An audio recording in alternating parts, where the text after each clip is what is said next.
देवों के देव हैं महादेव। भगवान शिव सत्य हैं, उनका ना कोई आदि है और ना ही कोई अंत।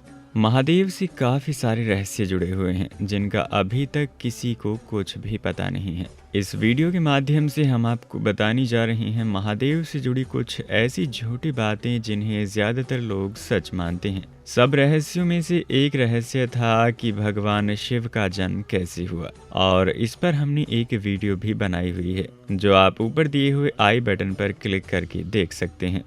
धरती पर करोड़ों अरबों भक्त हैं महादेव के। अगर आप ये वीडियो देख रहे हैं तो इसका मतलब है कि आप भी महादेव के परम भक्त हैं। तो आप इस वीडियो को लाइक करना बिल्कुल भी मत भूलिएगा। और हाँ, अगर आपने इस चैनल यानी ज्ञान बाबा हिंदी को अभी तक सब्सक्राइब नहीं किया है तो तुरंत कर दें, क्योंकि ऐसी ही बहुत सारी वीडियोस हम आपके लिए लाते रहते हैं और बहुत सारी वीडियोस पहले से ही इस चैनल पर उपलब्ध हैं। भगवान शिव के बारे में कुछ ऐसी बातें हमें बताई गई हैं जो कि झूठ हैं। भगवान शिव के रहस्यों को समझ पाना हर किसी के बस की बात नहीं है, और जो भी व्यक्ति इन रहस्यों को समझ लेता है वो भगवान शिव का परम भक्त बन जाता है, और उसके बाद उसके लिए भगवान शिव के विरुद्ध कुछ भी सुनना असंभव हो जाता है। रामचरितमानस में भी प्रभु श्री राम ने कहा है कि वो स्वप्न में भी भगवान शिव के विरुद्ध कुछ सुन नहीं सकते।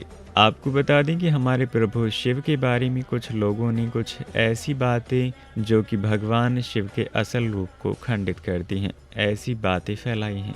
शिव कोई साधारण शब्द नहीं है। शिव सृष्टि के निर्माता हैं और भगवान शिव से ही ब्रह्मा और विष्णु जी की उत्पत्ति हुई है। शिव से ही सृष्टि की उत्पत्ति हुई है और सृष्टि का अंत भी शिव ही हैं। ऐसे ही नहीं उन्हें देवों के देव महादेव कहा जाता। भगवान शिव का ना कोई आरंभ है और ना ही कोई अंत। हमेशा से भगवान शिव ही थे, भगवान शिव ही हैं और भगवान शिव ही रहेंगे। अभी तक ऐसा कोई भी नहीं है जिसको भगवान शिव का पूर्ण रूप ज्ञान हो। ऐसा कोई भी नहीं है जिसको भगवान शिव के बारे में हर सत्य मालूम हो। इसलिए भगवान शिव के बारे में ऐसे काफ़ी सारे झूठ हैं जो कि लोगों को भ्रमित करते हैं, और काफ़ी लोग इन्हीं झूठ को सत्य भी मान लेते हैं। भगवान शिव का भक्त होने के नाते हमें मालूम होना चाहिए कि क्या झूठ है और क्या सत्य है। तो चलिए अब हम आपको बताते हैं भगवान शिव से जुड़े उन झूठों के बारे में। क्या शिवलिंग का अर्थ शिव का लिंग है? यह काफ़ी बुरी बात है कि काफ़ी सारे लोगों ने कालांतर में योनि और लिंग की तरह शिवलिंग की आकृति को गढ़ा और शिवलिंग को उसी प्रकार से लोगों को दिखाते हैं। इतना ही नहीं, काफ़ी लोग ऐसे चित्र भी फेसबुक और व्हाट्सएप आदि पर पोस्ट करते रहते हैं। शिवलिंग के बारे में ऐसी बातें करना प्रभु शिव का अपमान करना है, और इस पाप के लिए किसी को भी माफ़ नहीं किया जा सकता। उक्त सभी लोगों को मरने के बाद इसका जवाब देना ही होगा, क्योंकि शिव का अपमान करने वाला किसी भी परिस्थिति में बच नहीं सकता। इसीलिए हम सभी के लिए जानना अत्यंत आवश्यक है कि शिवलिंग क्या है। दरअसल शिवलिंग का अर्थ है भगवान शिव का आदि अनादि स्वरूप। शिवलिंग शब्द संस्कृत भाषा से लिया गया है जिसका मतलब है शिव का स्वरूप। शिवलिंग का अर्थ है भगवान शिव का आदि अनादि स्वरूप। शून्य, आकाश, अनंत, ब्रह्मांड और निराकार परम पुरुष का प्रतीक होने से इसे लिंग कहा गया है। जिस तरह भगवान विष्णु का प्रतीक चिन्ह शालिग्राम है, उसी तरह भगवान शंकर का प्रतीक चिन्ह शिवलिंग है। इस पिंड की आकृति हमारी आत्मा की ज्योति की तरह होती है। शिव की दो काया हैं, एक वह है जो स्थूल रूप से व्यक्त किया जाए, दूसरी वह है जो सूक्ष्म रूपी अव्यक्त लिंग के रूप में जानी जाती है। शिव की सबसे ज्यादा पूजा लिंग रूपी पत्थर के रूप में ही की जाती है। लिंग शब्द को लेकर बहुत भ्रम होता है। दरअसल संस्कृत में लिंग का अर्थ है चिन्ह। इसी अर्थ में यह शिवलिंग के लिए इस्तेमाल होता है।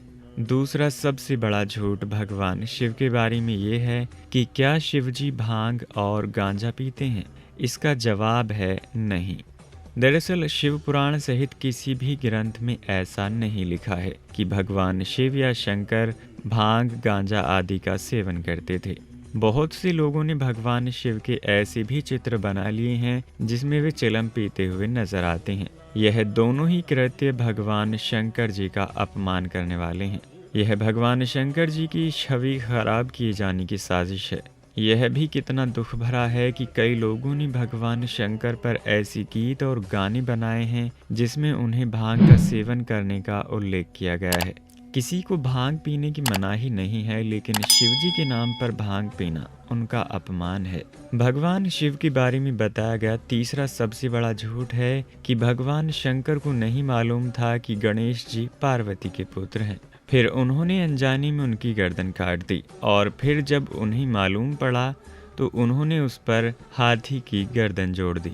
जब शिव यह नहीं जान सकते कि यह मेरा पुत्र है तो फिर वह कैसे भगवान शिव के संपूर्ण चरित्र को पढ़ना जरूरी है। उनके जीवन को लीला क्यों कहा जाता है?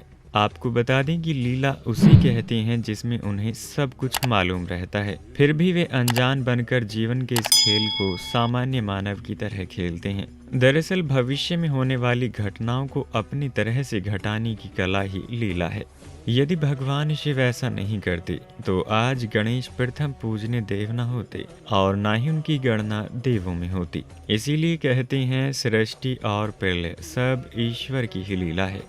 भगवान शिव के बारे में चौथा झूठ यह भी बताया गया है कि क्या शिव पार्वती हैं, आदम और ईव। भगवान शंकर को आदि देव भी कहा जाता है। भगवान शंकर के दो पुत्र थे, गणेश और कार्तिकेय। जैसा कि कहा गया है कि आदम के दो पुत्र कैन और हाबिल थे।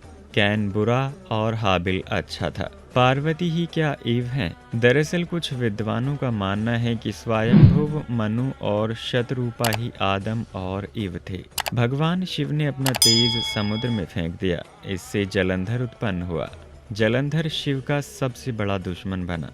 इस तरह शिव के और भी कई पुत्र थे, जैसे अंधक, सास्तव, भूमा और खुजा। शिव की कथा और आदम की कथा में जरा भी मेल नहीं है। पांचवा झूठ भगवान शिव के बारे में ये है कि क्या भगवान शिव ही शंकर, महेश, रुद्र, महाकाल, भैरव आदि हैं? पहली बात तो ये कि हिंदू धर्म का संबंध वेदों से है, पुराणों से नहीं।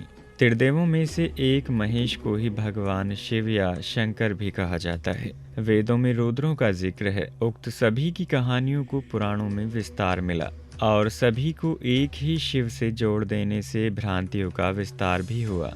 वर्तमान में कुछ लोग साईं बाबा को ही शिव का अवतार घोषित करने में लगे हैं, तो अब क्या करें ऐसे लोगों का? इसी तरह कालांतर में ऐसे कई लोग संत या ऋषि हुए हैं जिनको शिव से जोड़कर देखा गया और उनकी कथाएं लिखकर समाज में भ्रम फैलाया गया। माना जाता है कि प्रत्येक काल में अलग अलग रुद्र हुए हैं। इस तरह 12 रुद्र हुए। शिव निराकार सत्य हैं तो शंकर साकार। पुराणों में ऐसी कई बातों का उल्लेख है जिसको शंकर जी से जोड़ दिया गया है। जैसे भैरव पीते हैं तो इसका मतलब यह नहीं कि शंकर जी भी पीते हैं। देवताओं का दैत्यों से युद्ध हमेशा से चलता रहा है और ऐसी में जब भी देवताओं पर घोर संकट आता था तो वे सभी देवाधिदेव महादेव के पास सहायता मांगने जाते थे। दैत्यों, राक्षसों सहित देवताओं ने भी शिव को कई बार चुनौती दी, लेकिन वे सभी परास्त होकर शिव के समक्ष झुक गए। इसीलिए शिव हैं देवों के देव महादेव। वे दैत्यों, दानवों और भूतों के भी प्रिय भगवान हैं। तो उम्मीद है आपको हमारी ये वीडियो पसंद आई होगी और आपने कुछ अच्छा इस वीडियो से जाना होगा।